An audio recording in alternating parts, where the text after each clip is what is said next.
जानकी जी की कमर में बांधी और एक कांटा और बचा था, वो कांटा निकाला और भगवान ने उस कांटे को लेकर जानकी जी के माथे पर स्वर्ण पुष्प की माला को ऐसे लगा दिए। जानकी जी ने कहा, ये क्या करते हो? बोले, सीता मेरी इच्छा है कि तुम्हारी मांग सितारों से भर दूं, इसलिए मैं फूलों के सितारों से तेरी मांग भर रहा हूं। जल की इच्छा होती कि तुम्हारी मांग सितारों से भर दूं। मैं बाबा तुलसी को पूछता हूं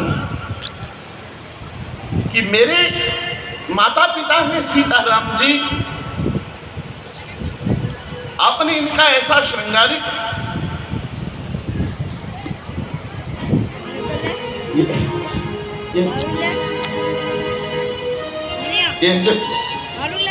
भागवत का प्रसाद आ रहा। सीताराम जी हमारे माता पिता हैं, आपने उनका ऐसा श्रृंगारिक वर्णन क्यों किया? बाबा तुलसी कहना चाहते हैं कि दाम्पत्य जीवन के लिए पैसा अनिवार्य नहीं है, चांदी सोना अनिवार्य नहीं है, हीरे और मोती होना अनिवार्य नहीं है, एक दूसरे के प्रति प्रेम होना अनिवार्य है। राम जी के पास जंगल में न चांदी है, न सोना है, हीरा है, न मोती है, आभूषण है, न गहने हैं, लेकिन अपनी जानकी के प्रति प्रेम है। तो सीता राम जी जंगल के फूलों से और जंगल के कांटों से भी दाम्पत्य जीवन निभा लेते हैं।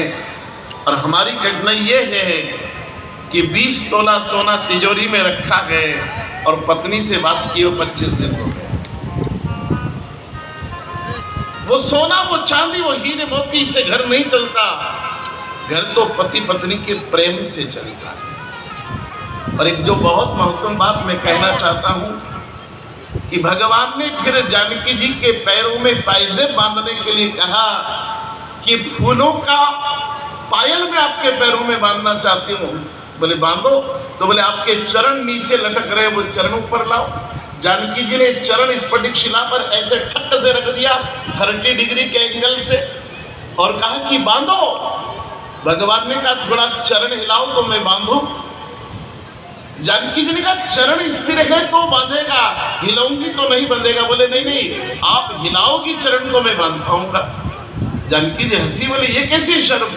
पैर स्थिर है तो ठीक से बंधेगा ना, मैं हिलाऊंगी तो कैसे बंधेगा? बोले नहीं, यही तो कह रहा हूं, पहले हिलाओ। बोले क्यों? बोले जानकी